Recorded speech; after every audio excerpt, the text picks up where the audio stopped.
उत्तम हा चैत्र मास ऋतू वसंताचा दिवस शुक्ल पक्षी हे नवमी हे सुरवर ते मध्यान्नासी दिनकर कळभरी होय अस्थिर धन्यमी त्रिभुवनी माझे वंशी चक्रपाणी सुशोभित गाही दिशा आनंद नरनारी शेषा नाई कौसल्येसी भान गर्भीयले नारायण अयो निसंभव प्रगटला हा राघव नामा मने भुवनत्रय नामा मने डोळा पहिन भुवनत्रय शुक्ल पक्ष ही नवमी उभे सुरवर ते व्योमे विठाला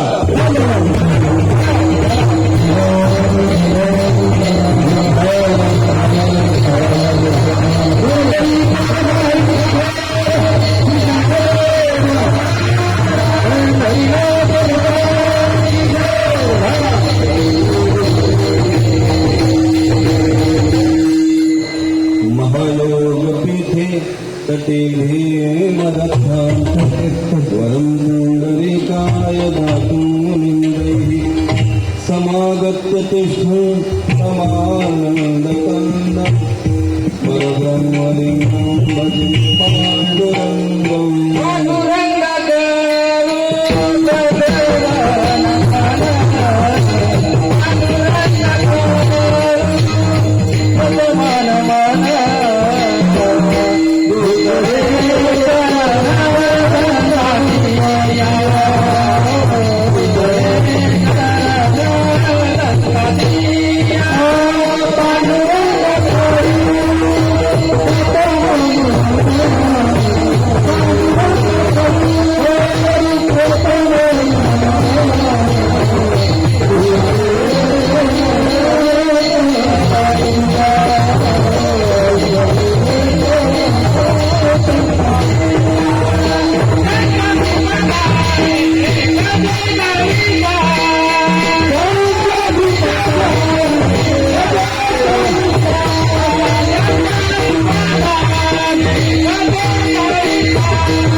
पावन झालो चिराचरी नमो सद्गुरु तुकया ज्ञानदीपा नमो सद्गुरु सच्चिदानंद रूपा नमो सद्गुरु भक्त कल्याण मूर्ती नमो सद्गुरु भास्करा पूर्ण कीर्ती मस्तक पाया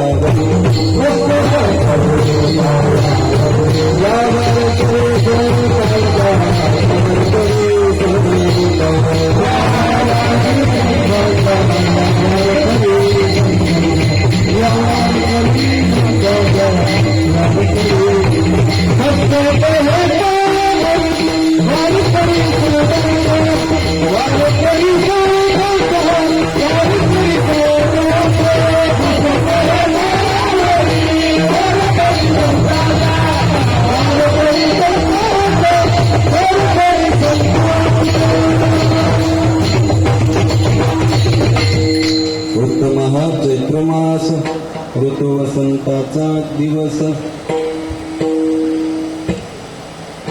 शुक्ल पक्ष ही नवमी उभे सुरवरती भूमी. प्रस्तुत प्राप्त प्रसंगी चिंतन सभेकडे तर आपल्या समोर निवडलेला उद्धृत केलेला म्हणा गायलेला हा अभंग म्हणा अनंत कोटी ब्रह्मांड नायक षडगुण ऐश्वर्य संपन्न राजाधिराज भगवान श्री पांडुरंगराय परमात्म्याचे लढीवाल भक्त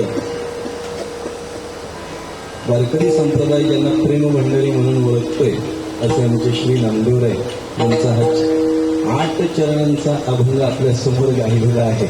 गायलेल्या या अभंगाच्या माध्यमातून नामदेवराय भगवान परमात्मा अवताराला येण्याच्या आधीचा जो कालावधी आहे त्या कालावधीचं थोडंसं वर्णन या ठिकाणी आपल्या समोर करतायत. विठ्ठल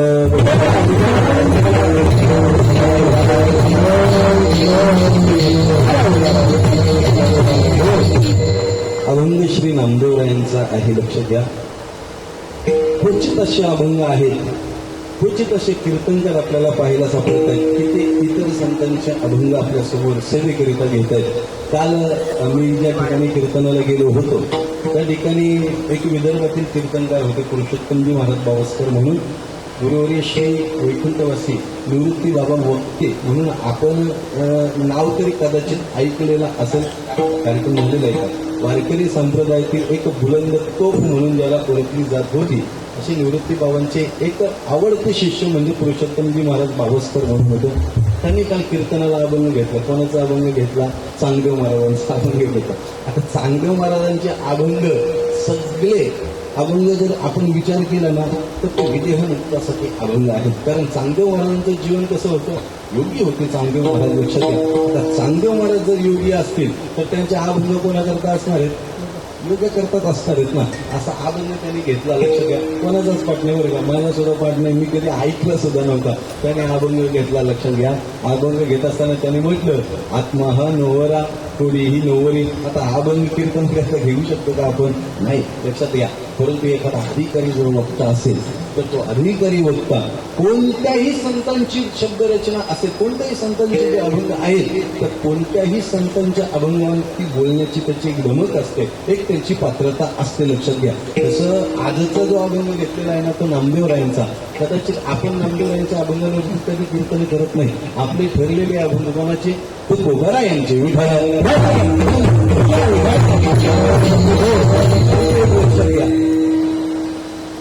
तुकोबरायांचा अभंग जरी आपण सेवेकरता घेतलेला असेल तरी सुद्धा आपल्याला वाटतंय की तुकोबरांची शब्दरचना ही सोपी आहे.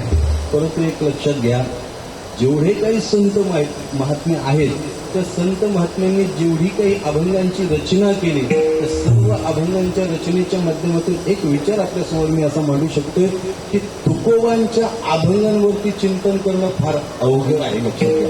इतर संतांच्या अभंगांवरती तुम्ही शब्दशः बोलू शकता परंतु तुकोबांच्या अभंगांवरती मात्र आपल्याला शब्दशः बोलता येत नाही.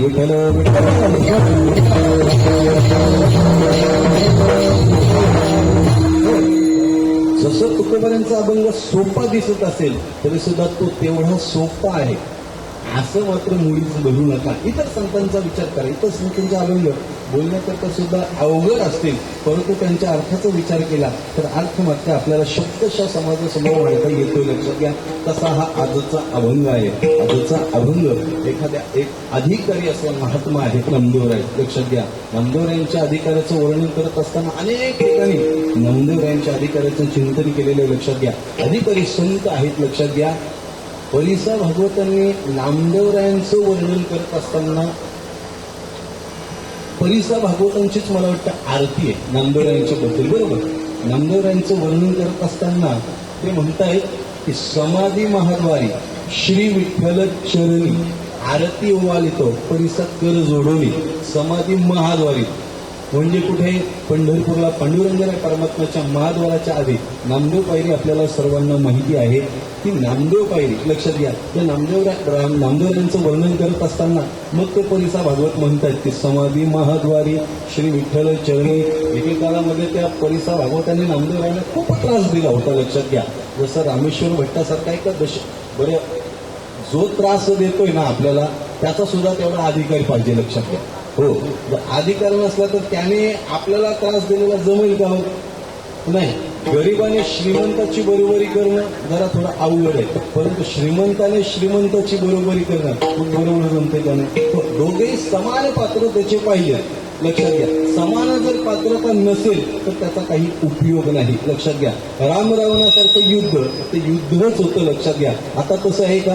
आता तसं नाही. लक्षात घ्या, दोन्ही पात्र जे आहेत ते त्या योग्यतेचे लागतात. लक्षात घ्या, तुकोबारायांचा द्वेष करणारा रामेश्वर भट्ट कसा होता? दशग्रंथी ब्राह्मण होता. लक्षात घ्या, हो, वेदांत वाचस्पती तो होता. लक्षात घ्या, त्याला हे सगळं काही माहिती होतं म्हणून तो त्यांचा द्वेष करत होता ना, तो त्यांचा द्वेष करत होता. लक्षात घ्या, तसं परिसा भागवत सुद्धा एक. लक्षात घ्या, परिसा भागवत अधिकार खूप मोठा आहे. परिसा भागवताचा सुद्धा जसा नामदेवरायांचा अधिकार तसा त्या परिसा भागवताचा सुद्धा अधिकाराचं वर्णन करत असताना असं सांगितलेलं आहे, साक्षात रुक्मिणी मातेनं ज्यांना परिस दिला होता, रुक्मिणी मातेनं त्यांना साधना रुक्मिणी मातेची केली. आता ते साधना रुक्मिणी मातेची करत होते आणि नामदेवराय कोणाची करत होते? पांडुरंगराय परमात्म्याची साधना करत होते. लक्षात घ्या, रुक्मिणी मातेची साधना केल्यामुळे रुक्मिणी माता प्रसन्न झाली. प्रसन्न होऊन या परिसाला काय, परिसा भागवताला काय दिला? परिस दिला. म्हणून त्याचं नाव काय पडलं? परिसा भागवत. लक्षात घ्या, परिसा भागवत. लक्षात घ्या, म्हणजे परिस दिला म्हणून त्याचं नाव ते पडलं. विसोबात खेचर त्याचं आडनाव काय होतं? आधी चाटे होतं म्हणतात. लक्षात घ्या, विसोबात चाटे. लक्षात घ्या, परंतु खेचरासारखी वृत्ती त्याने ज्ञानोबरायांबरोबर केली म्हणून त्याचं आडनाव काय पडलं? गाढवासारखी वृत्ती केली. बरोबर, कृती गाढवासारखी केली ना, कृती गाढवासारखी केली म्हणून त्याला आडनाव पडलं खेचर. खेचर शब्दाचा अर्थ होतो गाढव.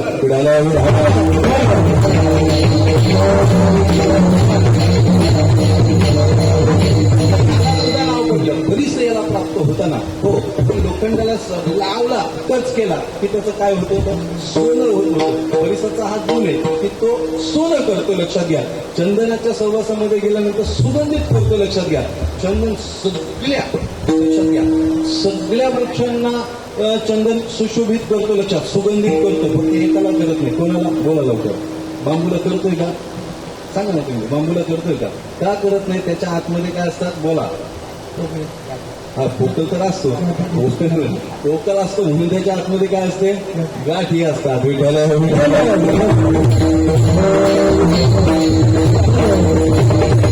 म्हणून त्याला आतल्या गाठीचं म्हटलेलं आहे. त्याच्या गाठ कुठे आहे?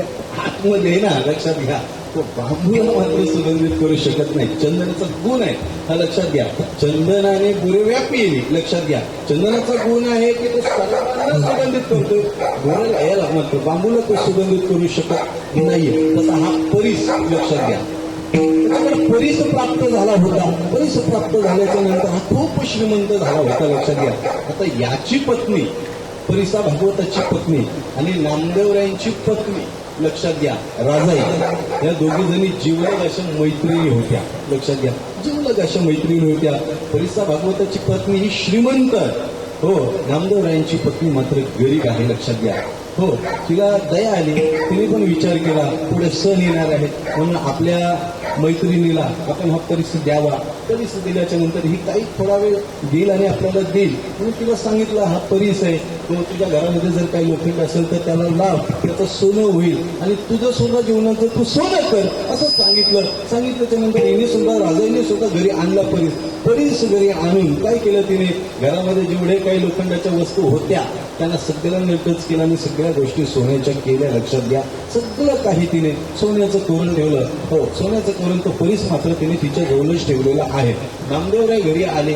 नामदेवराय जरा बाहेर व्यापाराकरता बाहेर गेले होते. नामदेवराय शिंपी होते. लक्षात घ्या, हो, शिवणकाम करत होते. लक्षात घ्या, शिंपी समाजामध्ये अवतार आलेला एकच साधू महात्मा आहे. लक्षात घ्या, शिंपी कामानिमित्ताने काही बाहेर गेले होते. घरी आल्यानंतर घरातील दृश्य थोडंसं विचित्र पाहायला सापडलं. श्री बालाजीचा बेत घरामध्ये बनलेला आहे. नवीन कपडे सर्वांनी परिधान केलेले आहेत. म्हणून नामदेवराय बोलताय राजाला, हे राजाई, जरा सांग मला, आज कोण आला होता घरी? आज कोण आला होता? तुझा भाऊ आला होता? राजाई म्हणते, भाऊ वगैरे कोणी आलेला नाही. अगं मग हा श्री बालाजीचा बेत वगैरे सगळं कसं काय? राजाईने सगळा काही प्रकार सांगितला. सगळा काही प्रकार सांगितल्याच्या नंतर जेवढं काही बनवलेलं आहे ते नामदेवरायांनी उचललं आणि तो परीस सुद्धा घेतला. नामदेवराय बोलतात जरा बघू तो परीस कसा आहे, मला सुद्धा पाहू दे ना. हो तो परीस कसा आहे, कारण मी सुद्धा कधी परीस पाहिला नाही. परीस घेतला नामदेवरायांनी, लक्षात घ्या. परीस घेतला, थेट चंद्रभागेमध्ये धाव ठोकली. लक्षात घ्या, चंद्रभागेच्या पात्रामध्ये धाव ठोकली. जेवढं काही बनवलं होतं ते सगळं फेकून दिलं. लक्षात घ्या, मग तो गरिबांना वाटून दिलं आणि तो परीस घेतला आणि चंद्रभागेमध्ये दूर असा फेकून दिला. लक्षात घ्या, चंद्रभागेचं पात्र खूप लहान आहे ना, बरोबर ना, खूप मोठं पात्र हे चंद्रभागेचं आहे. लक्षात घ्या, त्या पात्रामध्ये पाण्यामध्ये ते फेकून दिलं. फेकून दिल्याच्या नंतर राजाही विचार करते, आता आपण आपल्या मैत्रिणीला काय सांगायचं ती ज्या वेळेस हा परीस मागेल तेव्हा. लक्षात घ्या, असा विचार करत करत ती नाराज झाली, रडायला लागली. लक्षात घ्या, रडत असताना गाठ वेट झाली. लक्षात घ्या, दोघी मैत्रिणीची गाठ झाली. अगं मी तुला जो परीस दिला होता तो परीस दे ना जरा, मला दे, आता तुझं काम झालं असेल तर दे. हो, मी तो कसा दिला होता, तुला उसना दिला होता, परत दे मला. राजाईने सगळं काही सांगितलं. राजाईने सांगितल्याच्या नंतर हे सगळं परिसा भागवतांच्या पत्नीने आपल्या मालकाला सांगितलं. परिसा भागवत आला, नामदेवरायांना नको ते बोलू लागला. नामदेवराय बोलतायत, परिसा थांब जरा, तुझा परीस मी फेकून दिलेला ना देतोय, चल चंद्रभागेच्या पात्रामध्ये. चंद्रभागेच्या पात्रामध्ये पाण्यामध्ये नेला आणि नामदेवरायांनी पाण्यामध्ये असा हात घातले आणि एक ओंजळभर असे खडे बाहेर काढले. लक्षात घ्या, ओंजळभर खडे बाहेर काढल्याच्या नंतर त्या परिसा भागवताला नामदेवराय बोलतायत, याच्यातील तुझा कोणता परीस आहे तो तू घे. लक्षात घ्या, ओंजळभर नदीच्या पात्रातून काढलेले खडे, लक्षात घ्या, सगळेच्या सगळे परीसच होते. लक्षात घ्या, नामदेवराय त्याला बोलतात तुझा कोणता आहे तोच घे. तर तो विचार करू लागला, अरे हा भांडा असेल, जर आपण चेक करावं. म्हणून पूर्वी बघा जानव्याला काही काही लोक काय बांधायच्या, चाव्या बांधायच्या, बरोबर. जानवं असेल, कमरेला करदोडा असेल, त्याला चाव्या बांधायची पद्धत होती. म्हणून त्याने आपल्या चावी होती तिला लावून बघितलं तर ती सोनं झालं. लक्षात घ्या, पोलिसाने खाली पाण्यामध्ये उडी मारली. उडी मारल्याच्या नंतर पोलिसाला एक दृश्य पाहायला सापडलं. सगळ्याच्या सगळं चंद्रभागेचं जे पात्र आहे पाण्याने भरलेलं, त्याच्यात फक्त परिसा भागवताला फक्त परिसच दिसत होते. मला एकच सांगायचंय तुम्हाला, परिसा भागवताकडे फक्त एक परीस होता, तर त्याला एवढा अहंकार होता. लक्षात घ्या. मात्र नामदेवरायांच्या जीवनाचा जर विचार केला तर नामदेवरायांनी फक्त ओंजलभर आलेले खरे त्याला दाखवले, तर सगळेच्या सगळे परीस होते. एक लक्षात घ्या, नामदेवरायांनी देवाची भक्ती केली आणि त्या परिसाने काय केली, मातेची भक्ती केली. अरे मातेची भक्ती करण्यापेक्षा जर देवाची भक्ती केली असती तर देव सुद्धा प्राप्त झाला असताना, परिस सुद्धा प्राप्त झाला असताना, असा हा परिसा भागवत नामदेवरायांचं वर्णन करतोय. एवढा अधिकार आमच्या नामदेवरायांचा आहे. लक्षात घ्या, असामान्य अधिकार आमच्या नामदेवरायांचा आहे. आणि ते नामदेवराय आज या ठिकाणी भगवान श्री रामप्रभूंचं वर्णन करत आहेत.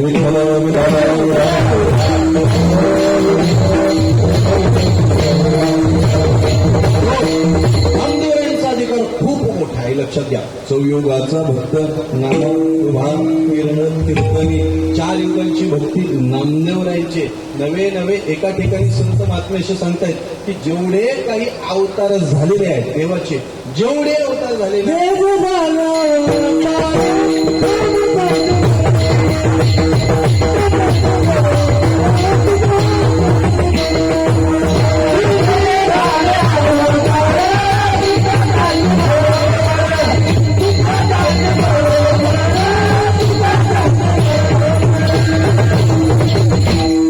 झाले अवतार, जेवढे काही देवाचे अवतार झाले, तर प्रत्येक अवतारामध्ये संत महात्मे जे आहेत ना, ते संत महात्मे मात्र देवाच्या जवळच आहेत. लक्षात घ्या, आम्ही घरीचे सवंगडे जुने खायचे केले बागडे, हाती धरून याकडे पाठी सवे वागविलो निद्रा करिता होतो पायी. लक्षात घ्या, वर्णन केलेलं आहे की जेवढे काही देवाचे अवतार झाले ना, त्या अवतारामध्ये आम्ही देवाच्या जोडीला आहोत. विठ्ठल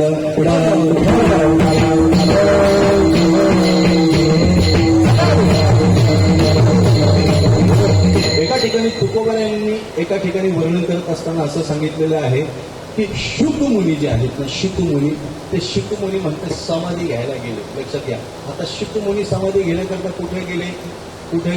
मलंगडला गेले का? नाही. मलंगडला मालशेज घाटात गेले का? नाही. शुकमुनींना समाधी घ्यायचे म्हणून शुकमुनी कुठे गेले? पहिलं मेरूच्या शिखरावर गेले. लक्षात घ्या, त्या पहिलं मेरूचं शिखर. आता हे मेरू कुठं आहे? मेरू पर्वत हा आपल्या पृथ्वीमध्ये नाहीये, पृथ्वीच्या बाहेर आहे. पृथ्वी ही मेरू पर्वतावर आहे असं म्हटलं तरी काय हरकत नाही. लक्षात घ्या, या मेरू पर्वतावर म्हणतात हा शुक मुनी त्या ठिकाणी समाधीला गेले, समाधी घेण्याकरता गेले. त्यावेळेस तुकोबारे म्हणतात, तुका म्हणे कधी होतो आम्ही जाऊन या तेने साधलेली समाधी. तो ज्यावेळेस समाधी घेत होता ना, त्यावेळेस समाधी घेत असताना त्याला समाधी देण्याकरता सुद्धा आम्ही त्या ठिकाणी उपस्थित होतो. एवढे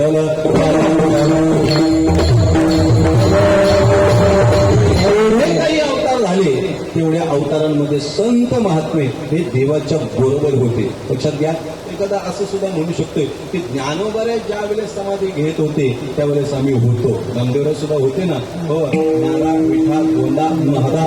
लक्षात घ्या, वर्णन केलेलं आहे त्या ठिकाणी. या चारही मुलांनी त्या ठिकाणी समाधीची जागा साफ केलेली आहे आणि नामदेवराय सुद्धा त्या ठिकाणी आहेत. लक्षात घ्या, नामदेवराय असं म्हणण्यापेक्षा मी तर असं म्हणून की देव सुद्धा त्या ठिकाणी आहेत, निवृत्तीराय सुद्धा आहेत. लक्षात घ्या, एक हात निवृत्तीदादांनी धरलेला आहे आणि एक हात देवाने ज्ञानोबारायांचा धरलेला आहे आणि ज्ञानोबारायांना समाधी दिलेली आहे. विठ्ठल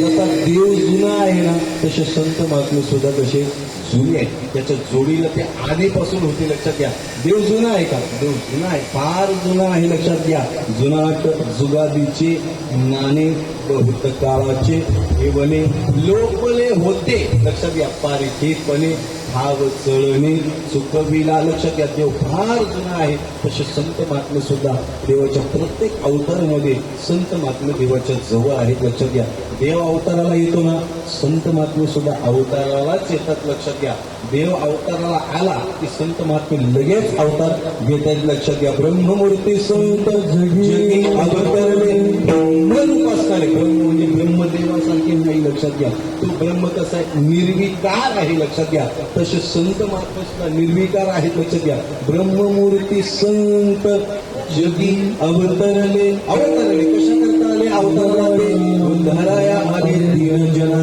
उद्धार करण्याकरता आले. लक्षात घ्या, देव अवताराला येतोय. अवताराला आल्यानंतर देव काय करतो? धर्माची स्थापना करतोय. लक्षात घ्या, बस धर्माची स्थापना करतोय. देवाचं कार्य इथपर्यंत आहे.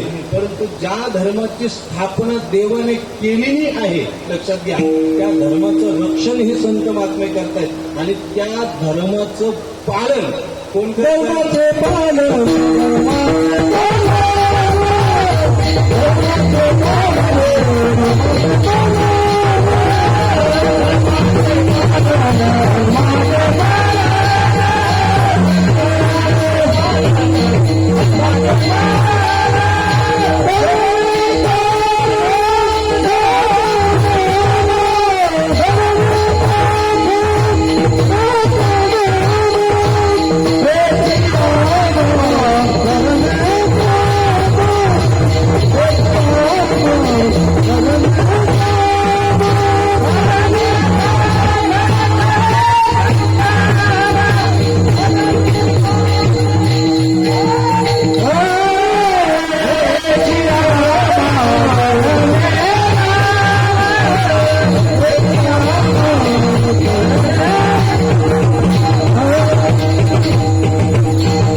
देव करतो बरं का. आहे तुका म्हणे धर्म संस्थापने केला नारायणे अवतार. लक्षात घ्या, देव अवतार घेतोय, धर्माची स्थापना करतोय. धर्माची स्थापना करत असताना एक कार्य देवाकडून घडतंय. कोणतं कार्य करतंय? भक्ता राखे पायापाशी दुर्जनाशी संवारी. लक्षात घ्या, भक्ताचं पालन करतोय. लक्षात घ्या, आणि दुर्जनाचा संवार करतोय म्हणजे धर्माची स्थापना देव करतोय. धर्माची स्थापना देव करतोय. ज्या धर्माची स्थापना देव करतोय, लक्षात घ्या, त्या धर्माचं पालन करण्याचा अधिकार म्हणजे त्या धर्माचं पालन कोण करतोय? हे संत महात्मे. लक्षात घ्या, धर्म कसा पालन करायचा? लक्षात घ्या, धर्म कसा अंगी करायचा, धर्माने कसं वागायचं, कसं राहायचं, हे संत महात्मे आपल्याला त्या संतांच्या क्रियेतून आपल्याला दाखवत आहेत. तैसे संत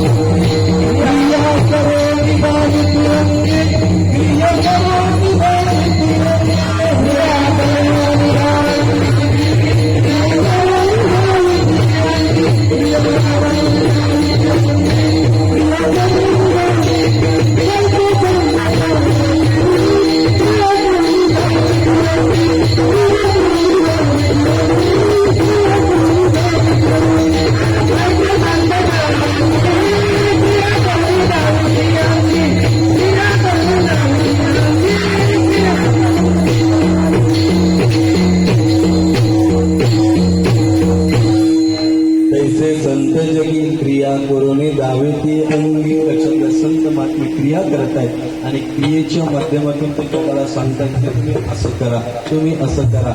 संत महात्मे आमचे तुकोबारे स्वतः सांगतायत, जोडोनी धन उत्तम व्यवहारी उदास विचारी वेच करी. लक्षात घ्या, हा अभंग जो आहे ना, हा अभंग चारही आश्रमांमध्ये वावरणाऱ्या साधकांना उपदेश करणारा आहे. लक्षात घ्या, तो ब्रह्मचारी असो, वानप्रस्थी असो, संन्यासी असो अथवा गृहस्थी असो, सगळ्यांकरता हा अभंग आहे. लक्षात घ्या, जोडून या धन कसं कमवायचं. लक्षात घ्या, हो, हे सगळं या अभंगामध्ये सांगितलेलं आहे. मला काय सांगायचंय, तैसे संत जगी क्रिया करून संत महात्मे स्वतः क्रिया करतात. लक्षात घ्या, पहिल्यांदा संत महात्मे स्वतः त्याची टेस्ट घेतात असं म्हटलं तरी चालेल. तुका म्हणे चाकोनी सांगे, तुकोबारे स्वतः सांगतायत, तुका म्हणे चाकोनी सांगे अनुभव आणि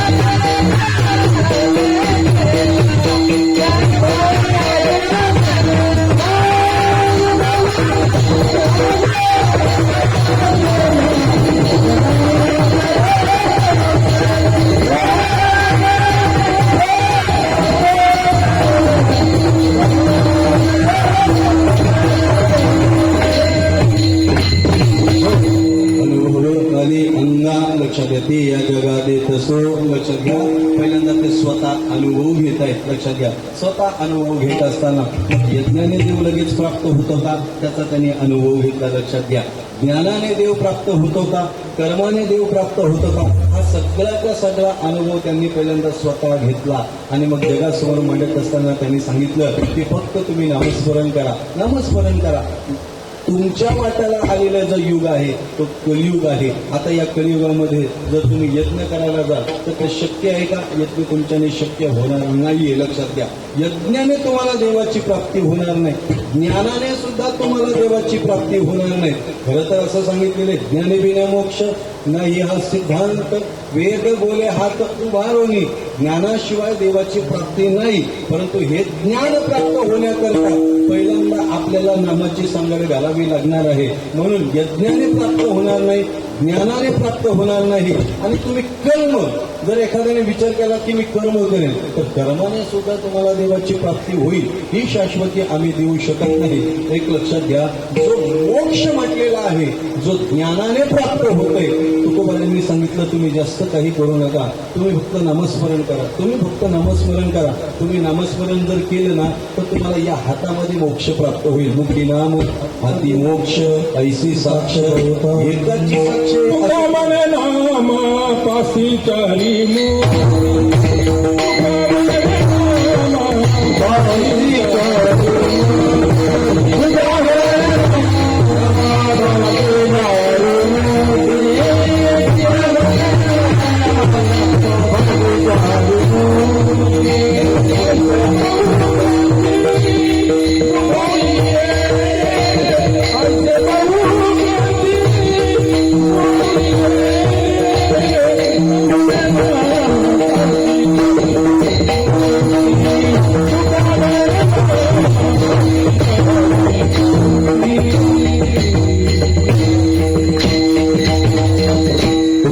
नामापासी चारी मुक्ती ऐसे बहुता ग्रंथी बोलिये, विठ्ठल विठ्ठल म्हणावे वेळा लागोनिया पाया विनवितो तुम्हाला. लक्षात घ्या, त्या ठिकाणी सुद्धा सांगितले, तुका म्हणे नामापाशी चारी मुक्ती. लक्षात घ्या, सलोकता, समितता, स्वरूपता, सायुज्यता या चार मुक्त्या सांगितलेल्या आहेत. त्या चारही मुक्त्या जर तुम्हाला कशाने प्राप्त होतील तर त्या नामाने प्राप्त होणार आहे. आता या चार मुक्त्या तुकोबारांनी सांगितलेल्या आहेत.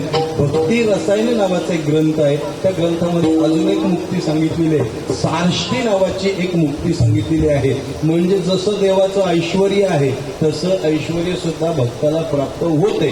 उदाहरण द्यायचं झालं तर मला तुम्हाला उदाहरण देता येईल आमच्या सुदामदेवांचं. लक्षात घ्या, सुदामदेव खूप गरीब आहे, तो खूप गरीब आहेत. हो, अंगावरती जे वस्त्र परिधान केलेलं आहे ते सुद्धा फाटलेलं आहे. लक्षात घ्या, चिंध्या चिंध्या बांधून बांधून तयार केलेलं वस्त्र त्यांच्या अंगावर आहे. लक्षात घ्या, एवढी दरिद्री अवस्था सुदामदेवांची आहे.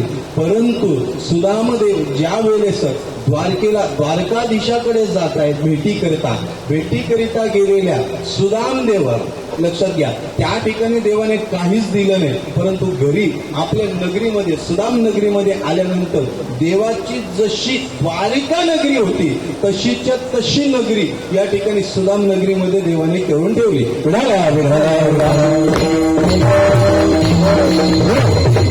देव आपल्या भक्ताला आपलं सगळं काही जे आहे ना ते सगळं ऐश्वर हे आपल्या भक्ताला देतोय. बरं, त्या ऐश्वर्याचा अधिकारी कोण आहे? हो, तो भक्तच आहे, कारण तो त्या देवाची साधना करतोय ना. हो, तुकोबाने एका ठिकाणी सांगितलेलं आहे की ही त्रिभुवनी आम्ही वैभवाचे धनी. इतर जर कोणी म्हणत असेल की मी या वैभवाचा मालक आहे, मी या वैभवाचा मालक आहे, जमणार नाही. या वैभवाचा मालक जर कोण असेल तर तो फक्त आम्ही आहोत. ही त्रिभुवनी आम्ही वैभवाची धनी. लक्षात घ्या, म्हणजे देवासारखं ऐश्वर प्राप्त होणं याला सारष्टी नावाची मुक्ती असं म्हणतात. हे सगळं आपल्याला नामाने प्राप्त होते. लक्षात घ्या, म्हणून आपल्या जीवनामध्ये काय घडलं पाहिजे? नामस्मरणच घडलं पाहिजे ना, नामस्मरणच घडलं पाहिजे. लक्षात घ्या, नामदेवरायांचा अधिकार आपण पाहत होतो. लक्षात घ्या, नामदेवरायांचा अधिकार खूप मोठा. कुठं वर्णन करावं? नामदेवरायांच्या अधिकाराचं चिंतन करत असताना ज्ञानोबारायांनी नामदेवरायांच्या संघाची अपेक्षा करावी, म्हणजे नामदेवरायांचा अधिकार खूप मोठा आहे. लक्षात घ्या. बरं, थेट नामदेवराय आणि ज्ञानोबाराय, लक्षात घ्या, ज्ञानोबाराय नामदेवरायांना नाही म्हटले. लक्षात घ्या, देवाच्या दर्शनाला पंढरपूरला गेले, देवाचं दर्शन घेतलं.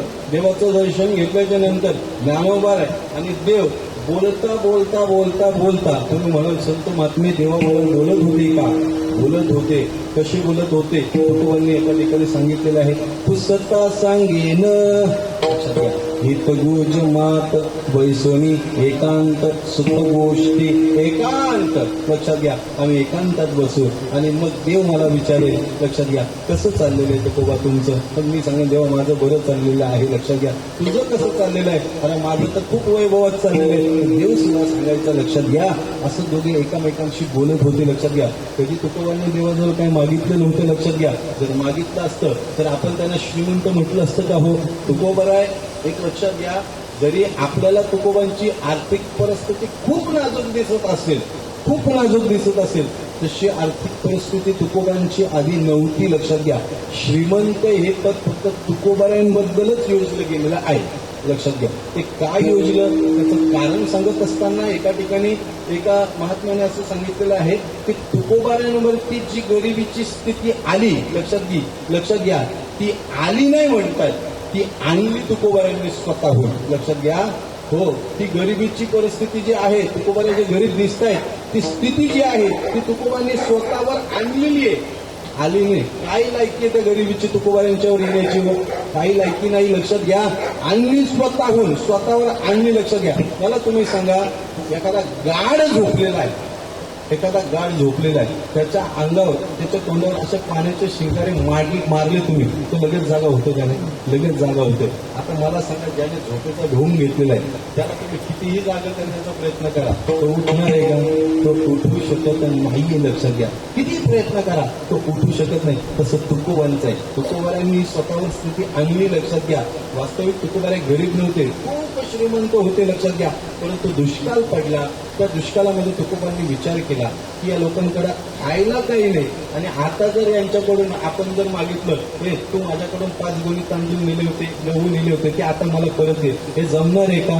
तुकोबांनी जेवढ्या काही त्या वया होत्या, एक पिशवी भरून म्हणतात गोणी भरून होत्या, तर तेवढ्या सगळ्या इंद्रायणीच्या गावामध्ये बुडवून टाकल्या. लक्षात घ्या, तुकोबांनी स्वतःच्या भावाला कानोबांना सांगितलं, हे लक्षात घे, या संपत्तीचे आपण 2 वारसदार आहोत का? मग जेवढी काही संपत्ती आहे ना ती तुला घे, आणि जेवढ्या कर्जाच्या वया आहेत त्या मला दे. लक्षात घ्या, कर्जाच्या वया घेतल्या, चंद्रभागेच्या डोहामध्ये बुडवून टाकल्या. लक्षात घ्या, कर्ज माफ केलं. लक्षात घ्या, म्हणून जगातील पहिली कर्जमाफी कोणी केली असेल तर ती फक्त आमच्या तुकोबांनी केली. विडाला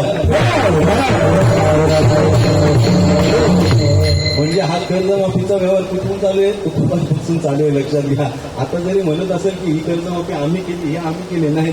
पहिली कर्जमाफी आमच्या तुकोबांनी त्या काळामध्ये केलेली, दुष्काळाच्या काळामध्ये. एखादा सावकार करू शकतो का?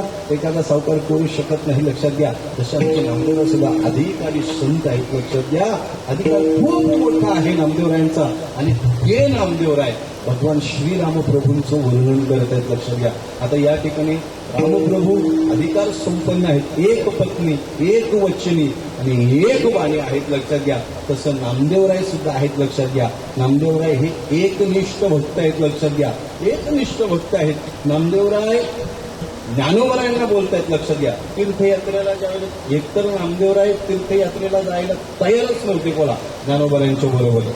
देवाने सांगितलं की अरे नामा, तुला ज्यांच्या बरोबर मी पाठवतोय त्यांचा अधिकार खूप मोठा आहे. हो, महाविष्णूचा अवतार सखा माझा निलेश्वर, लक्षात घ्या. हा अधिकार सांगितला, हा अधिकार सांगितल्याच्यानंतर कुठंतरी नामदेवराय हे तीर्थयात्रेला ज्ञानोबरायांच्या बरोबर जायला तयार झाले. नामदेवराय तयार झाले, परंतु तयार झाल्याच्या नंतर सुद्धा नामदेवराय देवाला म्हणतायत आणि ज्ञानोबरांना सुद्धा म्हणतायत, देवा एका यात्रेला मी जातोय. हो, अट सुद्धा सांगितली, बरोबर ना, तीर्थयात्रेला मी यांच्याबरोबर जातोय, देवा जातोय.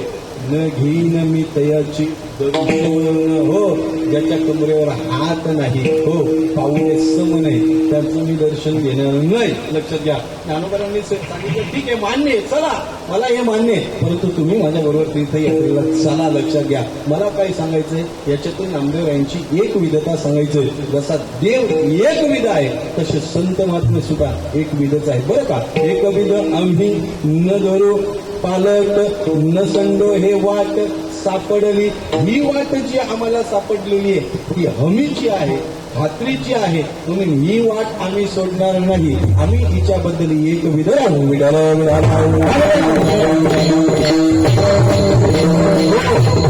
एक विध संत असणारे आमचे नामदेव आहेत, लक्षात घ्या. ज्यांच्या हातून देवाने नैवेद्य खावं, लक्षात घ्या. पण देवाने नैवेद्य सुद्धा खाल्लं तर खाल्लं. नामदेवांना काय बोलू लागले माहितीये का? हे कोणाला सांगू नको, तुझ्या शब्दांवर कोणीही विश्वास ठेवणार नाही, लक्षात घ्या. नामदेवरायांची आई कनकाई, या कनकाईला सुद्धा विश्वास बसत नव्हता, लक्षात घ्या. नामदेवरायांच्या वडिलांना सुद्धा विश्वास बसत नव्हता की नामदेवरायांच्या हातून देवाने नैवेद्य खाल्लेला आहे, लक्षात घ्या. ज्यावेळेस हा सगळा जमाव नामदेवराय ज्यावेळेस मंदिरामध्ये जात आहेत, गेल्याच्या नंतर हा सगळ्याची सगळी दिंडी लगेच आली, बरं का. दिंडी मंदिरामध्ये लवकर आली ना, कारण लवकर उलटायचंय ना. हो, दिंडी मंदिरामध्ये येताना देवाने बघितलं, देव नामदेवरायांच्या बरोबर बोलतायत, लक्षात घ्या. नामदेवरायांच्या हातून त्या दिवशी दूध देवाने पिलं. हे सगळ्याचं सगळं दृश्य, हे सगळं दृश्य पंढरपूर नगरीने ज्यावेळेस पाहिलं, त्यावेळेस नामदेवरायांचा असामान्य अधिकार त्या पंढरपुरामध्ये राहणाऱ्या सगळ्यांना जाणवला. त्यांना जाणवला हे मी सांगत नाही, नामदेवरायांच्या वडिलांना सुद्धा असं वाटलं की माझं काहीतरी अहोभाग्य असेल की माझ्या पोटी असा एक सुपुत्र जन्माला आला जो देवाला नैवेद्य खावतोय. एवढे वर्ष देवाला, म्हणजे याचा अर्थ काय झाला, मग भुकेच्या ठेवला ना, नुसता फक्त दाखवायचा आणि घरी घेऊन यायचा, दाखवायचा आणि घेऊन यायचा. नामदेवराय एकदाच गेले, बरं का, नैवेद्य घेऊन फक्त एकदाच गेले होते. हो, एकदाच गेले.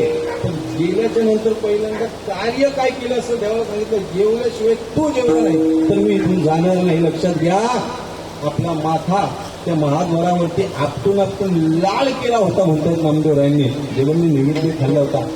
अधिकार नामदेवरायांचा आहे आणि ते नामदेवराय आज अभंगाच्या पहिल्या चरणामध्ये देवाचं वर्णन करतात.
हा चैत्र मास. माझ्या लक्षात आहे नाही,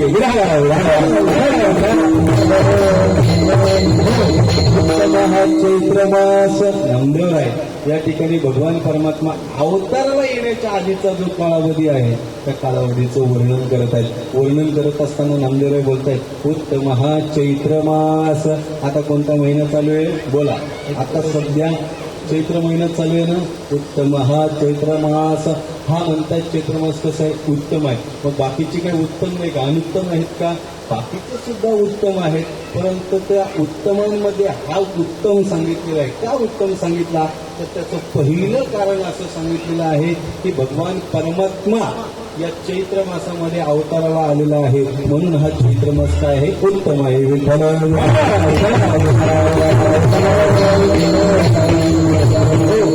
दुसरं कारण असं सांगितलेलं आहे की आपला नववर्ष जो सुरुवात होतो तो याच महिन्यामध्ये होतोय. हो, आपला नववर्ष सुरुवात होत असताना आपण काय करतोय गुढी ह्या तोरणे हो ताली वाजवावी गुढी उभारावी. आपण गुढी उभारतो ना. आपलं नवीन वर्ष आहे ना. मग नवीन वर्ष कसा साजरा करायचा तर हे फक्त हिंदूंच्याच माध्यमातून पाहायला आपल्याला सापडते. लक्षात घ्या. म्हणून चैत्र मास उत्तम सांगितलेला आहे. चला पुढे अजून उत्तम काय आहे तर त्याचं कारण सांगत असताना असं सांगितलेलं आहे की या महिन्यामध्ये म्हणतात देवीची जी नवरूपं सांगितलेली आहेत त्या नवरूपांची पूजा अर्चना आणि त्या अर्चनाच्या माध्यमातून आपल्याला इष्ट प्राप्ती होते म्हणून चैत्र मास हा उत्तम सांगितलेला आहे.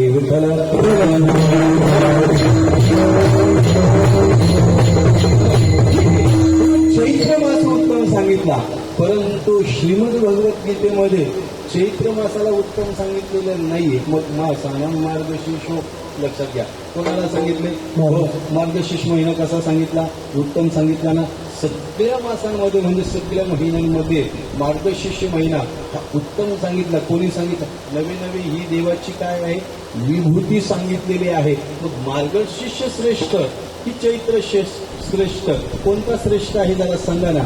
तर देवाचा अवतार झाला म्हणून जसा जसा भाग आला तसं तसं देवाने प्रत्येक महिन्याला महती दिलेली आहे. लक्षात घ्या.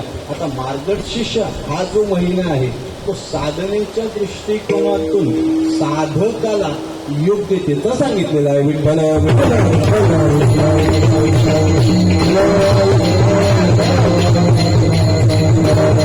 हो गुरुवारवाल्यांसाठी सांगितलेलं आहे की मला माहिती नाही. लक्षात घ्या. 4 गुरुवार करतात फक्त म्हणजे तो महिना काय 4 गुरुवार त्याच महिन्यात तुम्ही करता. बाकीच्या महिन्यांमध्ये काही गुरुवारच येत नाही. हो बाकीच्या महिन्यांमध्ये सुद्धा गुरुवार येत आहेत परंतु मार्गशीर्ष मध्ये आलेले गुरुवार मात्र महिला वर्ग आनंदाने लक्षात घ्या त्या गुरुवारांमध्ये ती पूजा करतायत. लक्षात घ्या. पण त्यांच्यासाठी सुद्धा तो एक साधन आहे. लक्षात घ्या. साधकाच्या दृष्टिकोनातून मार्गशीर्ष महिना हा योग्य सांगितलेला आहे उत्तम सांगितलेला आहे. अजून सांगू का मार्गशीर्ष महिन्यात का सांगितला उत्तम तर मार्गशीर्ष महिन्याचं उत्तमता सांगत असताना असं सांगितलेलं आहे की श्रीमद भगवद्गीता ही मार्गशीर्ष महिन्यामध्येच भगवान श्रीकृष्ण परमात्म्याने अर्जुनाला सांगितलेली आहे म्हणून मासाना मार्गशीर्ष. चला पुढं अजून एक कारण सांगू तुम्हाला सांगून जातोय की मार्गशीर्ष महिना का चांगला तर म्हणतात भगवान श्रीराम प्रभूंचा जो विवाह झाला होता तो चैत्रामध्ये नव्हता झाला तो मार्गशीर्ष मध्ये झाला होता. विठ्ठल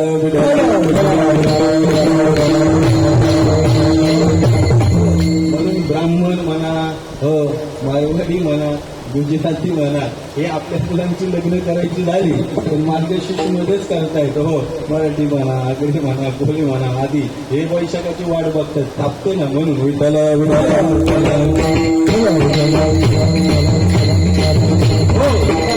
मार्गशीर्ष सुद्धा साधनेच्या दृष्टिकोनातून मार्गशीर्ष महिना उत्तम सांगितला. तर तुम्ही मार्गशीर्ष उत्तम सांगता चैत्र उत्तम सांगता. श्रावणाचं काय आहे हो पूर्वी तर श्रावण खूप उत्तम होता. 20 वर्षाचा कालावधी तुम्ही जरा मागे जा 20 वर्षापूर्वीच्या कालावधीमध्ये जा 20 ते 25 वर्षापूर्वीच्या कालावधीमध्ये श्रावण महिन्यामध्ये प्रत्येक घरामध्ये हो प्रत्येक वाडीमध्ये म्हणा पोथ्या चालायच्या बरोबर. पोथ्या लावायच्या ना हो. कुठे भविष्य पुराण कुठे कर्म पुराण कुठे गरुड पुराण हे लावायचं ना हो. आणि त्या ठिकाणी कथेला लोक भरपूर जायची. लक्षात घ्या. त्यांच्या दृष्टिकोनातून तो उत्तम उत्तम सांगितलेलं आहे. परंतु श्रावणाची उत्तमता सांगत असताना असं सांगितलेलं आहे की भगवान श्रीकृष्ण परमात्मा श्रावणामध्ये अवताराला आला.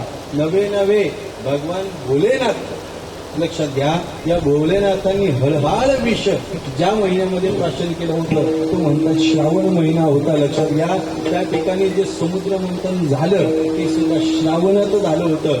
समुद्र मंथनातून जे हळहाळ विष बाहेर पडलं ते हळहाळ विष भगवान भोलेनाथांनी प्राशन केलं. आणि भोलेनाथांनी प्राशन केल्याच्या नंतर मग त्यांचा तो 10 सहन झाला नाही त्यांना. लक्षात का हो, तो 10 अंगाचा वाढल्याच्या नंतर मग त्यांनी काय केलं तर त्यांनी म्हणतात या श्रीरामप्रभूंचं भजन केलं होतं. विठ्ठला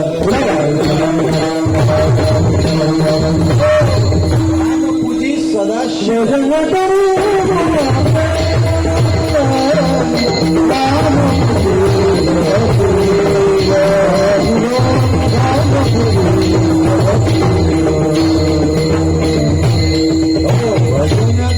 महादेव राम पूजी सदाशिव. लक्षात घ्या, हलाल विश्व प्राशन केलं. आता याला पोचवण्याची क्षमता आपल्यामध्ये राहिली नाही म्हणून त्यांनी रामाचा दावा केला. लक्षात घ्या, म्हणून आपल्या महिन्याचा महिमा वाढवण्याकरिता देवाला विनंती केली, देवा अवतार तू या महिन्यामध्ये, पण कृष्ण अवतार श्रावणामध्ये आहे आणि चैत्रामध्ये राम अवतार आहे. विठ्ठल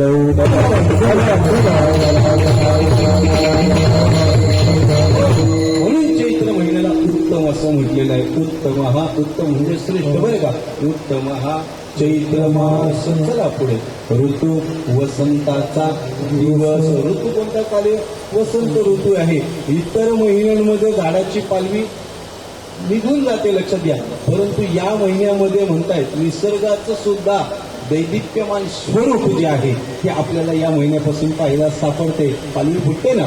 हो, आमच्या इकडे एक गाणी आहे, तुम्हाला सांगून जातो बरं का. गाणी कीर्तनमध्ये बोलायची नसतात. हो, चंद्रकांता गाणी आहे आपल्या या चैत्र मासाबद्दल एक गाणी आहे रे बघा, तुला माहिती आहे का? हो हो, माहिती आहे. अर्जुन पाटलांनी गायलेलं आहे की कोणी गायलेलं आहे तो मला माहिती नाही भाऊ, परंतु बोलून जातं बरं का. हा, चैत्रपात्राच्या महिन्यामध्ये चाफ्याला फुलं येते. मला हे सांगायचं आहे की झाडाला सुद्धा नवीन पालवी याच महिन्यामध्ये फुटते. लक्षात घ्या, म्हणजे त्यांनी सुद्धा बघा ना गाण्याची रचना करत असताना चैत्र महिन्यामध्ये फक्त झाडाला पालवी फुटते, इतर महिन्यामध्ये पालवी फुटत नाही. लक्षात घ्या, पूर्वीची गाणी अशी होती, म्हणता सुद्धा येत होती. आताची गाणी कीर्तनामध्ये म्हणता येऊ शकतात का?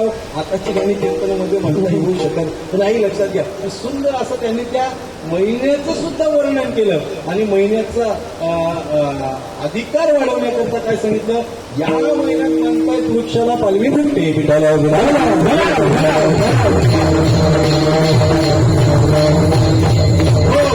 उत्तम हा चैत्र मास.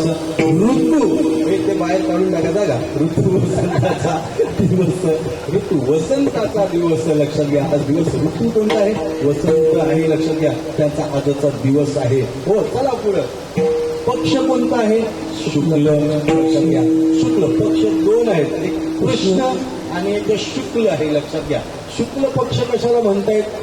शुक्ल पक्षाचं वर्णन करत असताना असं सांगितलेलं आहे, अमावस्यापासून पौर्णिमेपर्यंत जो 15 दिवसांचा जो कालावधी आहे त्याला शुक्ल पक्ष असं म्हटलेलं आहे. लक्षात घ्या, या 15 दिवसांच्या कालावधीमध्ये काय घडते ते तुम्हाला सांगून जातो. लक्षात घ्या, या शुक्ल पक्षामध्ये या 15 दिवसांच्या कालावधीमध्ये तुम्ही रोज चंद्राची कोर बघा. हो, बाहेर निघून, बिल्डिंगच्या बाहेर निघून, हो, लक्षात घ्या, बाहेर बघा जरा. तुम्हाला ती चंद्राची कोर रोज म्हणजे कशी वाढत वाढत वाढत म्हणजे वाढलेली अशी रोज अशी दिसेल. लक्षात घ्या, आणि पूर्ण त्याचं दैदिप्यमान असं स्वरूप आपल्याला पौर्णिमेला पाहायला सापडेल. विठ्ठला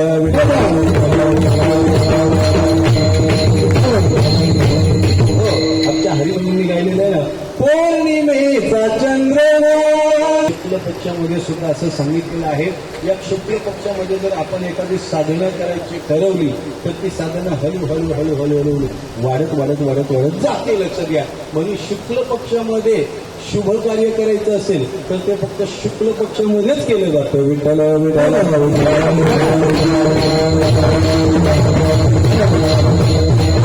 तुम्हाला घरामध्ये सत्यनारायणाची पूजा करायची असेल, लक्षात घ्या, वास्तुशांती करायची असेल, विवाह करायचा असेल, लक्षात घ्या, कोणतंही सत्कर्म करायचं असेल तर त्याचं असं सांगितलेलं आहे की ते शुक्ल पक्षामध्ये करायचं. लक्षात घ्या. आता त्याने फुलं आणली म्हणजे त्याचं असं म्हणणं आहे की महाराज आता तुम्ही आवरा. लक्षात घ्या, कारण माध्यान्ह काल जवळ आलेला आहे त्याचं असं मत आहे. लक्षात घ्या. शुक्ल पक्ष ही नवमी. लक्षात घ्या, आज काय आहे? नवमी आहे. लक्षात घ्या, नवमी आहे. लक्षात घ्या, शुक्ल पक्ष ही नवमी. उभे सुरवर ते व्योमी. उभे सुरवर. उभे म्हणजे कुठे उभे आहेत? सुरवर शब्दाचा अर्थ हे भाऊ तुझ्या पाकळ्या वाटून घे, त्याच्यानंतर मी तुला 5 मिनिटं देणार आहे. लक्षात घ्या, उभे सुरवर ते व्योमी. हो, उभे सुरवर. उभे म्हणजे कुठे उभे? सुरवर शब्दाचा अर्थ केलेला आहे सूर्य आणि वर. सूर म्हणजे इंद्र आणि वर म्हणजे अंतरणामध्ये. म्हणतायत हा इंद्र जो आहे ना तो वर उभा आहे आज. लक्षात घ्या, काय उभा आहे? तर जगाचा मालक आज अवताराला येणार आहे. विठ्ठल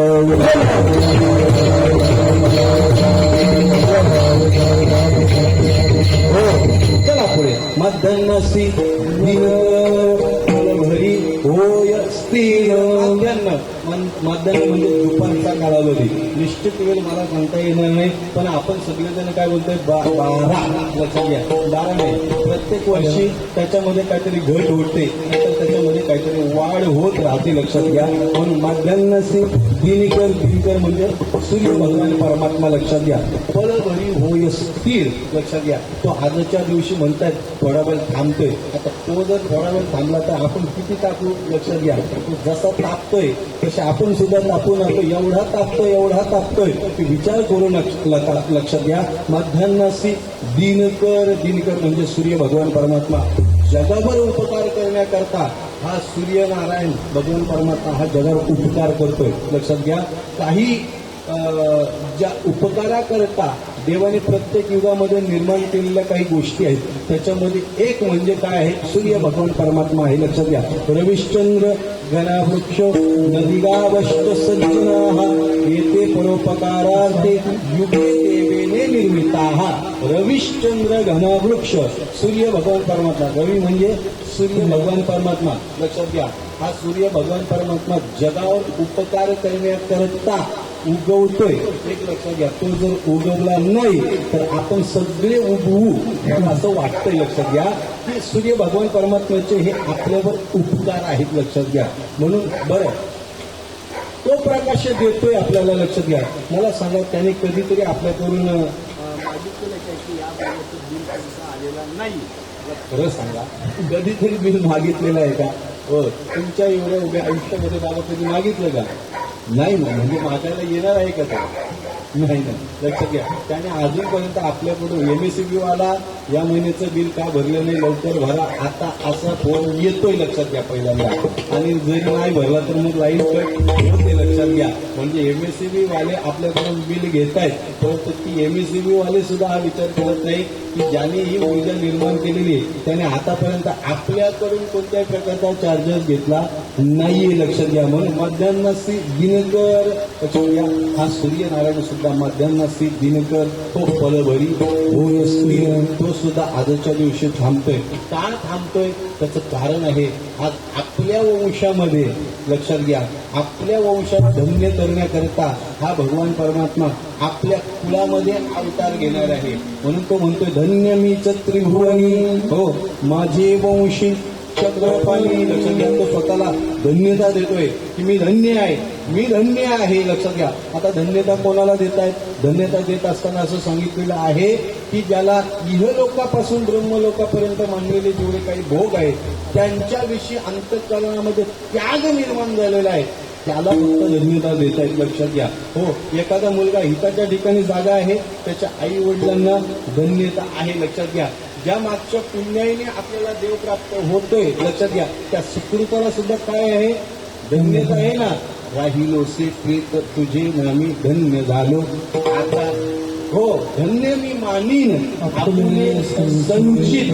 म्हणजे मागचं जे पुण्य आहे त्या पुण्याला म्हणजे संचिताला सुद्धा तुकोबांनी धन्यता दिलेली आणि अनेक प्रकारे धन्यता दिलेली आहे. साठविला दाता त्रैलोक्याचा धन्य त्याची माता आणि धन्य त्याचा पिता. लक्षात घ्या, ज्याने त्रैलोक्याचा दाता साठविला, हृदयामध्ये ज्याने साठवला, त्याच्या आई वडिलांना सुद्धा धन्यता दिलेली. जशी त्यांना धन्यता आहे तशी याला सुद्धा धन्यता नामदेवराय देतात बरं का. हो, तो नामदेवरायांशी बोलतो, मग असं म्हटलं तरी चालेल. धन्य मीच त्रिभुवनी. हो, त्या सूर्याला सुद्धा अहंकार झाला, लक्षात घ्या. आता अहंकार होणारच ना. हो, आपल्याकडे जर 1 लाख 2 लाख आले तर आपल्याला अहंकार होतोय. आणि त्याच्या वंशामध्ये देव अवताराला येणार आहे, पण त्याला अहंकार नाही का. तो छाती ठोकपणे जगाला सांगतोय बरं का, धन्य मीच त्रिभुवनी माझे वंशी चक्रपाणी. लक्षात घ्या, अरे माझ्या वंशामध्ये चक्रपाणी.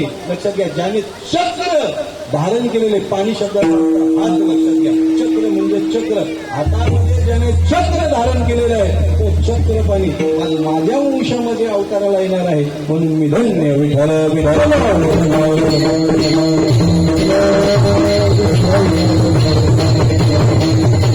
तो धन्य आहे, लक्षात घ्या. तो तर धन्य आहेच, परंतु या देवाचा स्वागत करण्याकरता काय झालेलं आहे माहिती का. सुशोभित दाही दिशा स्वागत करण्याकरता 10 दिशा सुशोभित झालेल्या आहेत बरं का. दिशा 10 आहेत, लक्षात घ्या. हो, आग्नेय, वायव्य, ईशान्य, नैऋत्य, बरोबर. पूर्व, पश्चिम, उत्तर, दक्षिण. बरं, उलटा उलटा झालं चालतील आणि मग राहील ना विठ्ठला विठ्ठला.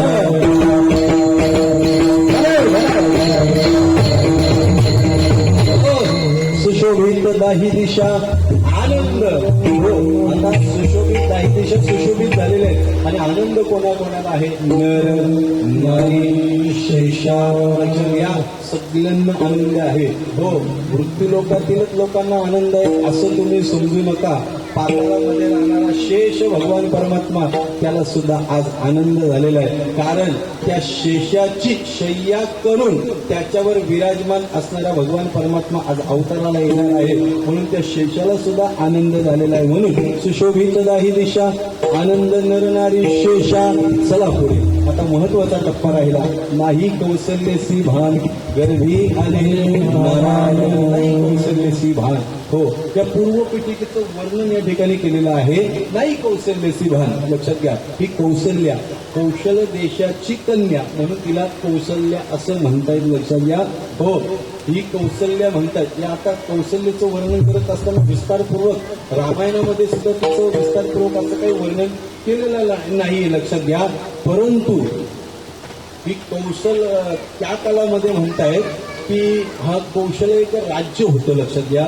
आणि या राज्याची राजधानी म्हणजे ही अयोध्या होती असं सांगितलेलं आहे. लक्षात घ्या, या कौशल देशाची ही कन्या कौशल राजाची मुलगी म्हणून तिला कौशल्या असं म्हणतायत. लक्षात घ्या. आणि ही कौशल्या दशरथाची पत्नी आहे. लक्षात घ्या. हो, पत्नी आहे, आवडती पत्नी आहे. हो, राजा दशरथाच्या अनेक पत्न्या सांगितल्या. हो, त्याच्यातील 3 प्रमुख पत्न्या आपल्याला सांगितलेल्या आहेत. एक म्हणजे मोठी कोण आहे, कौशल्या. चला, दुसरी कोण आहे, कैकेयी. आणि तिसरी सांगा नाव, सुमित्रा. म्हणजे मला पाठ नाही म्हणून तुम्हाला विचारलं. चला, आपली गाडी घसरली तरी चालेल, परंतु तुम्ही तरी सांगू शकता ना. लक्षात घ्या, या 3 पत्न्या सांगितलेल्या आहेत. थोडासा भाव तुम्हाला सांगून देतो. याच्यातील काय आहे, कौशल्या ही क्षत्रियाची मुलगी आहे. हो, कौशल्या ही क्षत्रियाची मुलगी आहे. लक्षात घ्या. कैकेयीचा विचार करत असताना असं सांगितलेलं आहे, कृषीवलह. हो, वैश्याची किंवा वैश्याची मुलगी. लक्षात घ्या, म्हणजे शेतीचं काम करणारा जो व्यापारी पूर्वी, लक्षात घ्या. हो, शेती काम करणारे कृषीवलह, हो, त्याची मुलगी म्हणजे ही कैकेयी आहे. लक्षात घ्या. आणि ही कैकेयी म्हणतात कौशल्यापेक्षा दशरथाला खूप आवडायची. लक्षात घ्या. हो, कारण देवांच्या बाजूने ज्या वेळेस युद्ध करत होता हा दशरथ राजा राक्षसांबरोबर, त्यावेळेस म्हणतात त्या कैकेयीने त्यावेळेस दशरथाला खूप मदत केली होती. म्हणून त्यावेळेस त्या कैकेयीला सांगितलं, मग तुला काय पाहिजे ते, मी पुरुष आहे. तिने सांगितलं, वेल प्रसंगी मी काहीतरी मागेल. आता सध्या मी मागत नाही, हे वर मी स्टॉक मध्ये बँकेमध्ये सध्या ठेवून देतोय. हो, कारण याच्यात उत्तर काय होणार आहे, वाढ होणार आहे. लक्षात घ्या, दर मोठी वाढ होणार आहे. लक्षात घ्या. भरपूर कालावधी गेल्याच्या नंतर मग तिला जे अपेक्षित होतं ते तिने मागितलं होतं. विठ्ठला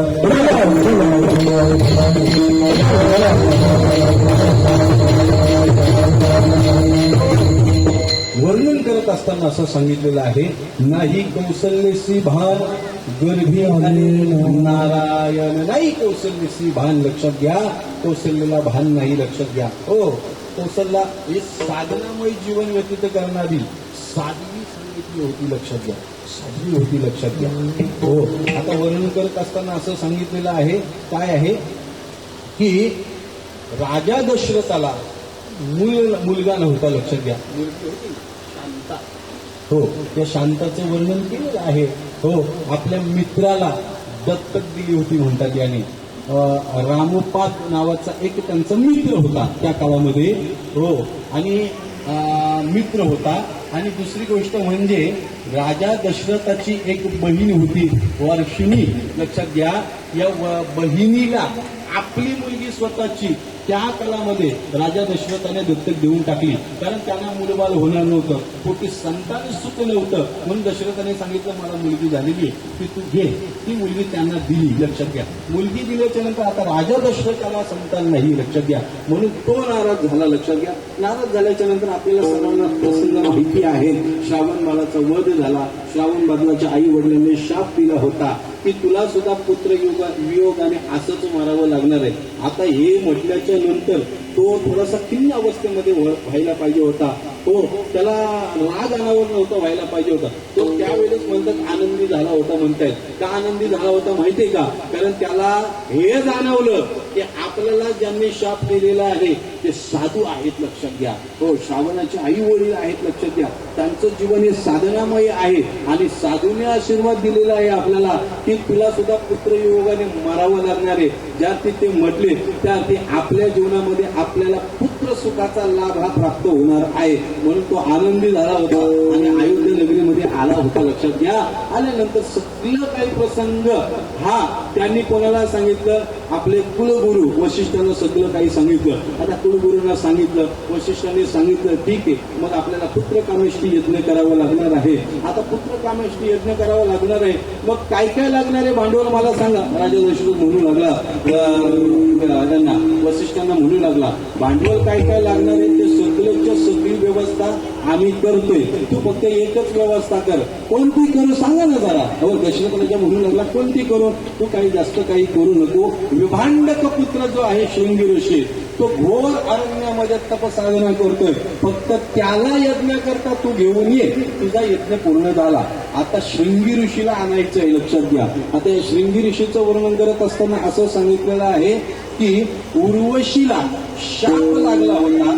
त्या शापामुळं तिला हरिणीच्या गर्भाला जावं लागलं, हे हरण व्हावं लागलं आणि हरिणीच्या गर्भातून आता त्या शृंगीचा जन्म झालेला आहे. म्हणजे हरिणीला जशी छोटी छोटी 2 शिंग असतात ना, तसे याला सुद्धा एक शिंग होतं छोटस, म्हणून त्याचं नाव काय पडलं? लक्षात घ्या. आता या शृंगीला आणायचंय. बरं, याचं पालन पोषण कोणी केलं होतं माहितीये का? विभांडकाने, लक्षात घ्या. विभांडक हा ब्राह्मण होता, कर्मकांड जाणणारा होता, लक्षात घ्या. देव अर्चना करणारा असा हा विभांडक ऋषी होता, लक्षात घ्या. याने याचं पालन पोषण केलं. आता पालन पोषण केल्यानंतर आता जो जसं पालन पोषण करेल तो तसं त्याच्यासारखाच होईल ना. तो दुसऱ्यासारखा होणार आहे का? दुसऱ्यासारखा होणार नाही, लक्षात घ्या. तो सुद्धा विभांडकासारखा तपसाधना करणार आहे, तपस्वी झाला होता, लक्षात घ्या. आता या शृंगीला आणायचंय, असामान्य आहे, शृंगीला आणायचंय. दशरथ राजा यांना विचारतायत, वशिष्ठांना विचारतायत, शृंगी ऋषीला आणण्याकरता मला काय करावं लागेल तेवढं तुम्ही मला सांगा. हो, असं म्हटल्याच्या नंतर मग वशिष्ठ मुनी सांगतायत, तुम्ही राक्षसांच्या बरोबर युद्ध करत असताना इंद्रदेवाची मदत केली होती. चला पुढं. मग त्या इंद्रदेवाला सांगा की काही काळापुरता तुझी अप्सरा मला दे. हो, त्या अप्सरा मला दे. अप्सरा त्यांच्याकडून घेऊन या. त्यांना सांगा तुम्ही शृंगी ऋषीला आणा. कारण शृंगी ऋषी असा होता की जन्मापासून त्याने आतापर्यंत स्त्रीचं दर्शन कधीही केलं नव्हतं. अशा घनघोर अरण्यामध्ये तो शृंगी ऋषी राहत होता. आता त्याला आणण्याकरता या अप्सरा गेल्या. अप्सरा गेल्याच्या नंतर त्याने कधीच स्त्री पाहिली नव्हती, म्हणून त्यांना पाहिल्याच्या नंतर तो त्यांच्याकडे पाहत राहिला. अंतःकरणामध्ये मातृत्व नावाचं एक, लक्षात घ्या, मातृत्व नावाचा एक भाव त्याच्या अंतःकरणामध्ये जागृत झाला. त्याच्या अंतःकरणामध्ये मातृत्व नावाचा भाग जागृत झाल्याच्या नंतर आलेल्या ज्या अप्सरा आहेत त्यांच्या अंतःकरणामध्ये सुद्धा वात्सल्य नावाचा एक भाग जागृत झालेला आहे. त्यांचं संभाषण होते. संभाषणानंतर त्याला घेऊन येत आहेत. कुठे घेऊन येत आहेत? अयोध्येला घेऊन येत आहेत. अयोध्येला त्याला घेऊन आल्याच्या नंतर विभांडकाला हे माहिती झालं की आपला मुलगा अयोध्येला घेऊन गेला. अयोध्येला घेऊन गेल्याच्या नंतर हा सुद्धा येतोय. हा आल्याच्या नंतर प्रधायमान असणारा विभांडक ऋषी समोर वसिष्ठ ऋषी जात आहेत. वसिष्ठांना पाहिल्याच्या नंतर थोडे शांत होत आहेत. कोण आहे ज्याने माझ्या मुलाला या ठिकाणी आणलं? राजा दशरथ सामोरे जातोय. लक्षात घ्या, श्री संतांची माता चरणावरील अशा प्रकारे सगळी काही पाद्यपूजा वगैरे केल्याच्या नंतर हात जोडून त्याच्या समोर उभा राहतोय. उभा राहिल्याच्या नंतर पहिल्यांदा विवाह कोणाचा होतो माहितीये का तुम्हाला? तर म्हणतायत त्या ठिकाणी पुत्र कामेष्टी यज्ञ करण्याकरता पहिल्यांदा श्रृंगी ऋषीचा विवाह करण्यात येतोय. आता हा श्रृंगी ऋषींचा विवाह कोणाबरोबर केला? तर म्हणतायत जी दशरथ राजाची मुलगी दत्तक दिली होती शांता, त्या शांताचा विवाह म्हणतायत या श्रृंगी बरोबर केला. श्रृंगी ऋषी बरोबर. बरं, हा विवाह झाल्याच्या नंतर मग तो यज्ञ करता बसला. लक्षात घ्या. हो, श्रृंगी ऋषी नंतर यज्ञ करता बसवला आणि यज्ञ करता बसवला. तो यज्ञ कोणता होता? पुत्र कामेष्टी नावाचा एक यज्ञ होता. लक्षात घ्या.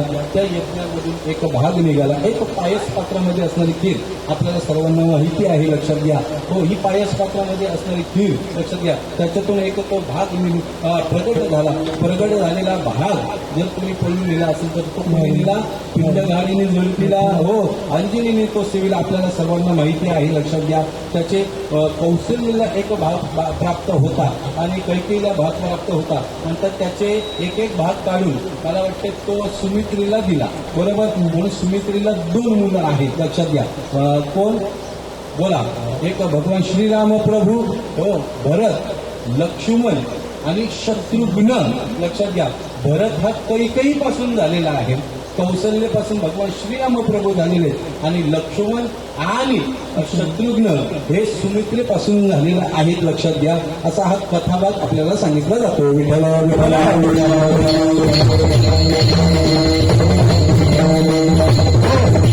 श्रृंगी ऋषीला त्या ठिकाणी यज्ञ करता आणलं. लक्षात घ्या. हो, पुत्र कामेष्टी यज्ञ झाले. लक्षात घ्या. यज्ञाच्या नंतर आपल्याला सर्वांना प्रसंग माहिती असेल. कदाचित आपण रामायण जर कधी ऐकत असाल, टीव्हीवर म्हणा पाहत असाल तर आपण ते पाहिलेलं असेल, शूट केलेलं असेल. घडलेला प्रसंग आपल्याला सर्वांना माहिती आहे. लक्षात घ्या.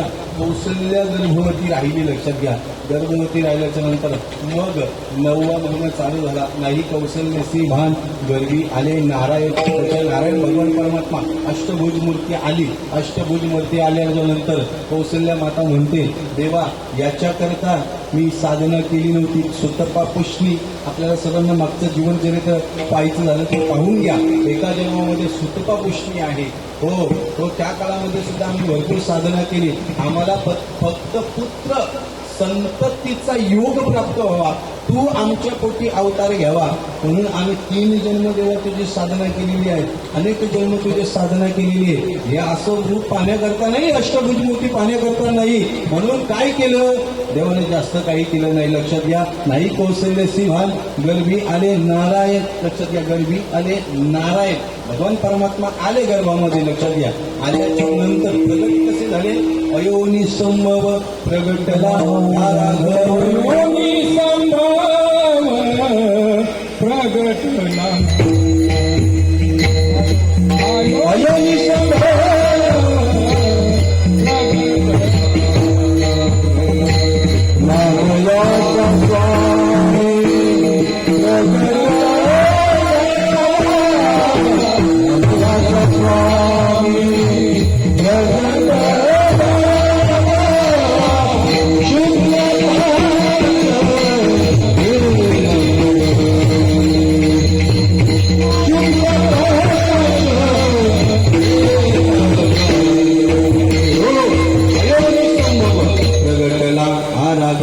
अयोनी.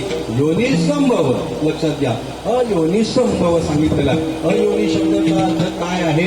जन्माला येण्याकरता म्हणतात योनीचा संबंध यावा लागतो. 4 प्रकारच्या योने सांगितलेल्या. अंडज, जारस, स्वेदेश आणि उद्वी अशा 4 प्रकारच्या योने सांगितलेल्या. अंड्यातून ज्यांचा जन्म होतोय त्यांना अंडज असं म्हणतात. पक्षी आली, कोंबडी अंड्यातून म्हणून तिला काय म्हटलेलं आहे, अंडज. मग चला पुढे, चारच स्वेदेश. स्वेदेश म्हणजे रामातून ज्यांचा जन्म होतोय त्यांना स्वेदेश योनी असं म्हणतात. रामातून कोणाकोणाचा जन्म होतो तुम्हाला माहिती आहे का? महिला वर्गाला माहिती आहे, किंवा माहिती आहे ना, तर तुम्हाला सांगून जातो ऐकता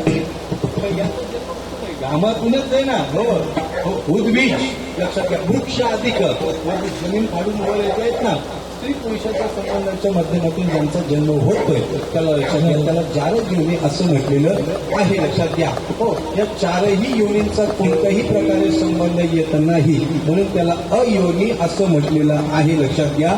अयोनी संभव प्रगटला हा राघव. योनीचा कोणत्याही प्रकारचा संबंध न येता हा भगवान परमात्मा अवताराला आलेला आहे. प्रगटला हा राघव. हा राघव प्रगटला म्हणतायत. लक्षात घ्या. हो, म्हणजे याचा जन्म झाला का? याचा जन्म झालेला नाही, तर म्हणतायत हा प्रगटला. लक्षात घ्या. हा प्रगटला. आणि हे सगळंच्या सगळं कोणी पाहिलं? नामदेवरायांनी पाहिलं. म्हणून नामदेवराय शेवटच्या चरणामध्ये वर्णन करतात.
नामामुनी डोळा लक्षात घ्या. पंढरी बोलतायत आता मी त्या देवाला त्या डोळ्यांनी पाहिन. लक्षात घ्या. नामामुनी डोळा पाहिन भुवन प्रिय फाळा. लक्षात घ्या. हो, या ब्रह्मांडाचा धनी म्हणा, मालक म्हणा, तो अवताराला येणार आहे. लक्षात घ्या. पाहिलं भुवन प्रिय फाळा. लक्षात घ्या.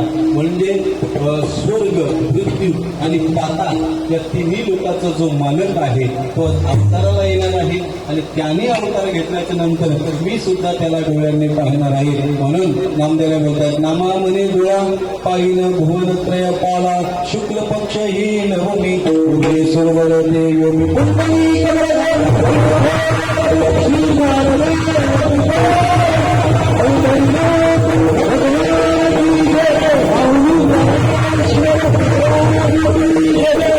राम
उत्तम चैत्र मास ऋतू वसंताचा दिवस शुक्ल पक्ष ही उभे सुरभरते व्योमे या अभंगावरती जसं बोलता येईल तसं या अभंगावरती बोलण्याचा एक प्रयत्न या ठिकाणी केलेला आहे. आज या कीर्तनाकरता उपस्थित असणारे आमच्या गावचे आमचे दादा आहेत चंद्रकांत दादा. त्यांना माहिती झालं रामवाडीमध्ये कीर्तन आहे. आणि ही वाडी कोणाची आहे? लक्षात घ्या, ही वाडी 63 वर्ष झाली. कोणाची आहे? रामाची आहे. आणि ही वाडी कोणाची राहणार आहे? रामाचीच राहणार आहे. आणि या ठिकाणी सप्ताह 3.5 दिवसाचा का होईना परंतु तो राम जन्मी निमित्तानंच होणार आहे. लक्षात घ्या, कुणी ही वाडी रामाची आहे त्यांना. आणि ते आधी सुद्धा मला वाटतं या ठिकाणी कीर्तनाला आलेले असतील. लक्षात घ्या, पूर्वी मी या ठिकाणी कीर्तनाला यायचो त्यावेळेस दोन्ही बाजूला चाली राहायच्या. आणि आवाड महाराज वगैरे यांची कीर्तन खूप जुने कीर्तनकार या ठिकाणी. म्हणजे असा महाराष्ट्रातला जुना कीर्तनकार कोणताच नाही जो या रामाच्या वाडीमध्ये येऊन गेलेला नाही. लक्षात घ्या, सगळ्यांना या ठिकाणी रामप्रभूंचा प्रसाद लाभलेलाच आहे. कीर्तनाकरता उपस्थित असणारे आमचे दादा आहेत.